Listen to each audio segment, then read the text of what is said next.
जी, अगर आप किसी भी गवर्नमेंट जॉब की प्रिपरेशन कर रहे हैं या फिर प्राइवेट एग्ज़ाम आपने देना है तो ये क्वेश्चन आपके लिए बहुत ज़्यादा इंपॉर्टेंट है। इस वीडियो को स्टार्ट से लेकर एंड तक ज़रूर देखें और इस चैनल को भी सब्सक्राइब करें।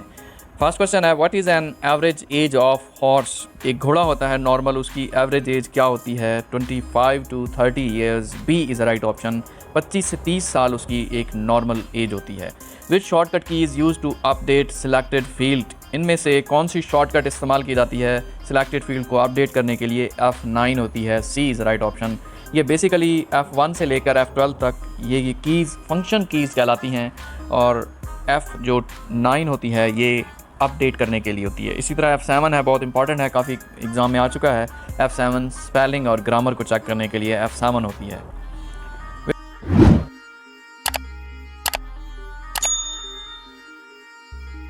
Which of following is a largest inland water body?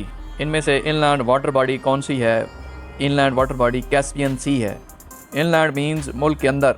अब देख लें, जो कैस्पियन सी है ये चारों तरफ से घिरा हुआ है। एक तरफ से अज़रबैजान है, रशिया है, कज़ाकिस्तान है, तुर्कमानिस्तान है, ईरान है, उनके दरमियान में कैस्पियन सी है। कैस्पियन सी सबसे बड़ी लेक है दुनिया की और ये इनलैंड वाटर बॉडी है। So B is the right option.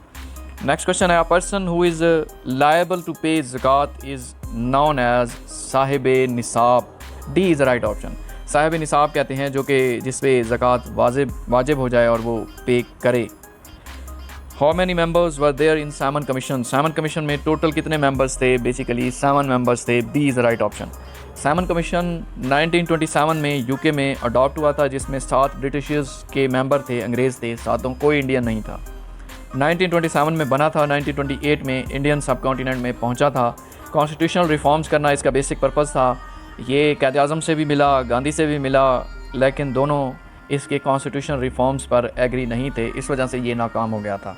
और फिर ये कुछ अर्सा तक काम करता रहा। 1930 में 1930 में इसने रिपोर्ट पब्लिश की कि ये रिफॉर्म्स होनी चाहिए इंडियन सब कॉन्टिनेंट में। How many times the word कुल has been repeated in the holy Quran? कुल का वर्ड कितने मरतबा कुरान पाक में रिपीट हुआ है? More than 200। C is the right option. 200 से भी ज़्यादा दफ़ा रिपीट हुआ है। C option. ज़कात was completely enforced in. A is right option. 2nd हिजरी, 2 हिजरी को रमज़ान का महीना था, ज़कात इन्फोर्स हुई थी 2nd हिजरी में। To smell a rat means शक करना, ख़तरे को भांप लेना। टू डिटेक्ट समथिंग रॉन्ग, कोई चीज़ गलत हो रही है उसको भांप लेना। टू स्मेल अ रैट इसका मीनिंग है। यहाँ पे सेल अ रैट लिखा हुआ है लेकिन ये असल वर्ड स्मेल अ रैट होता है। Who initiated the silk letter movement? Reshmi Rumal तहरीक। रेशमी रुमाल तहरीक बेसिकली कौन लेकर आया था, किसने इनिशिएट लिया था? महमूद अल हसन ने। तहरीक रेशमी रुमाल बेसिकली 1913 में स्टार्ट हुई, 1920 में ख़त्म हुई थी। बेसिक इसका पर्पज़ बरतानिया ब्रिटिश रूल से आज़ादी हासिल करना इसका बेसिक पर्पज़ था। महमूद अल हसन ने बेसिकली इसका इनिशिएटिव लिया था। A is the right option. Which was the first country to recognise Pakistan as an independent state?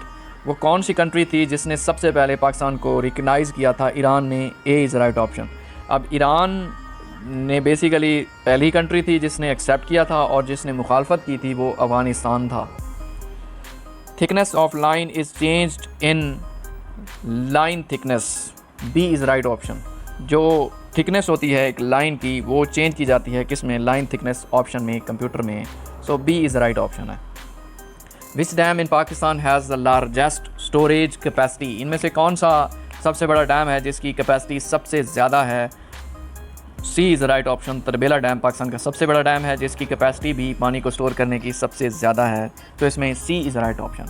अब तरबेला डैम सबसे बड़ा डैम है, सबसे बड़े रिवर पर है, इंडस रिवर पर है, KPK में है, 1976 में कंप्लीट हुआ था। मंगला डैम जो कि ए ऑप्शन है, झेलम रिवर पर है, आज़ाद कश्मीर में है, 1967 में कंप्लीट हुआ था। Gomal jam dam south Waziristan में है, 2011 में कंप्लीट हुआ था। और सिमली डैम स्वान रिवर पर है। Simly dam is situated on Swan river. Doklam standoff was between which of 2 rivers? Doklam basically एक डिस्प्यूटेड एरिया है, किन 2 कंट्रीज़ के दरमियान है? Basically B is the right option. China and Bhutan. China और भूटान के दरमियान डोकलाम स्टैंड ऑफ एक जगह है जो कि इनके दरमियान दोनों क्लेम करते हैं कि ये हमारी है। So B is the right option.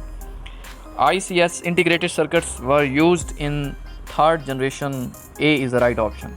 अब जो फर्स्ट जनरेशन थी उसमें वैक्यूम ट्यूब इस्तेमाल होता था, सेकंड जनरेशन में ट्रांजिस्टर इस्तेमाल होता था, थर्ड जनरेशन में इंटीग्रेटेड सर्किट आया जो कि क्वेश्चन है, ए is right option. Fourth generation में माइक्रो प्रोसेसर था और फिफ्थ जनरेशन में VLSI था। ये पांचों जनरेशन के क्वेश्चन एग्ज़ाम में आ चुके हैं।